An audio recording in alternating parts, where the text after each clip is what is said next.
A proposed mosque sparked hours of public comment, pushing a vote into the late night hours. Our Jobin Puniker has new reaction today.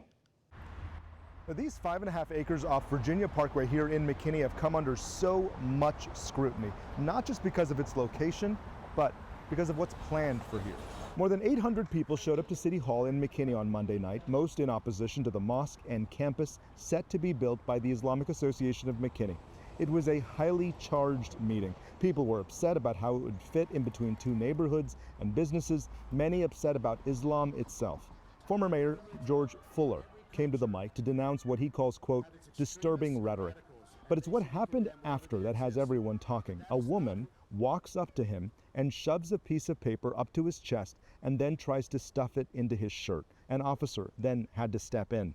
Now, George spoke with us. He was really surprised that this happened. He says he's not pressing charges and prays she becomes a better person. I was taken aback. I thought she was coming to greet me in a friendly way. Did not know she was aggressively going to assault me. And you're trying to raise a family here. We are here in McKinney to make McKinney better. Well, Samad Syed attends the mosque. He says the mosque has outgrown its capacity at the old location.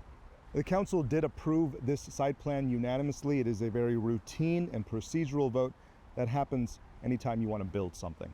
Reporting here in McKinney, I'm Jobin Puniker. All right, let's get an update on this situation. Right now, North Texas is dealing with 2 wildfires, both of them sparked on Monday of this week. This is some video here that is new coming out of Jack County. Fire crews there battling the Bear Hollow fire. That now spans more than 900 acres. Meantime, the Sleepy Fire in Palo Pinto County reached the size of more than 150 acres today. Some good news on both of those fires as of this afternoon. We're told crews are making progress in containing the flames. The Bear Hollow Fire now about 75% contained. That Sleepy Fire, as it's called, is now 85% contained. So some real progress since we talked about this yesterday at this time, Mariel.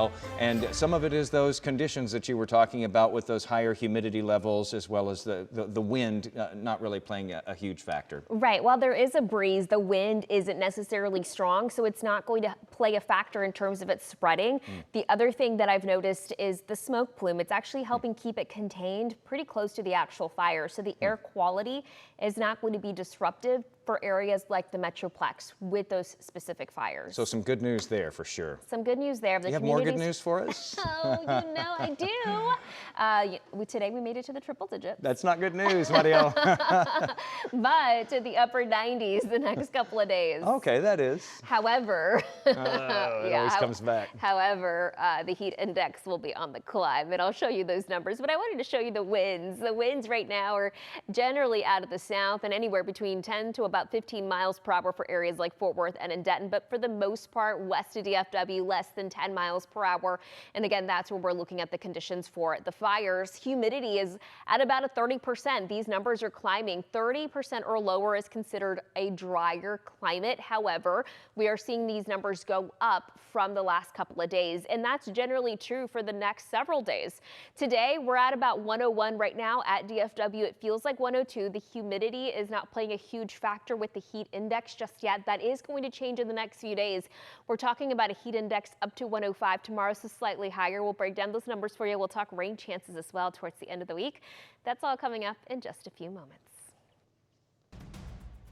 All right, Mariel, thank you for that. With just 90 days to go now until Election Day, candidates for U.S. Senate here in Texas are on the campaign trail. In just 2 hours, Democrat James Tallarico will be hosting a rally in Arlington. He's expected to discuss his economic proposals. Tallarico has taken the top spot recently in polling.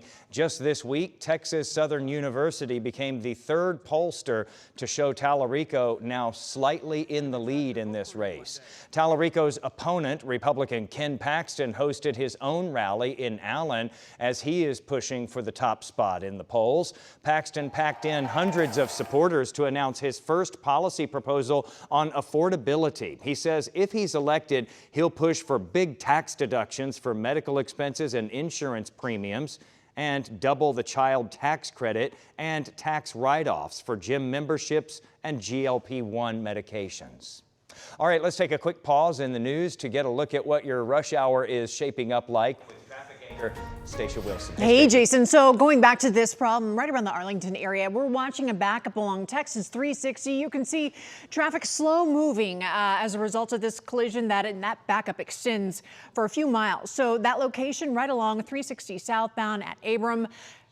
If you can avoid this area for now, it looks like it's about to clear up. You did have more than just a couple lanes blocked a short time ago. In fact, just one lane was getting by when this first happened, and now it looks like, again, hopefully they'll have that cleared soon. Also, downtown Dallas, right around the time we start to see things really pick up on your main thoroughfares around downtown. Just taking a look at some cameras there, including I-35E, Central Expressway. Here's a look at 75. You can see 75 southbound, a little bit heavier there at Fitzhugh, going into downtown Dallas, and then I-30 eastbound at Beckley, so just to the west of downtown Dallas, that traffic is starting to back up. Do want to let you know that things are moving along just fine at 183 right on the Dallas-Tarrant County line, but we do have full closures of 183 between North Nicholas Street and Decatur Avenue nightly through tomorrow night for road work. Jason?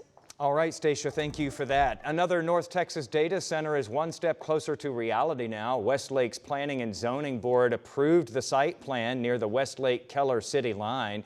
Neighbors have been concerned about noise coming from that facility, as well as the environment and their quality of life. Westlake leaders, though, say the project will boost tax revenue and will have minimal water use and noise.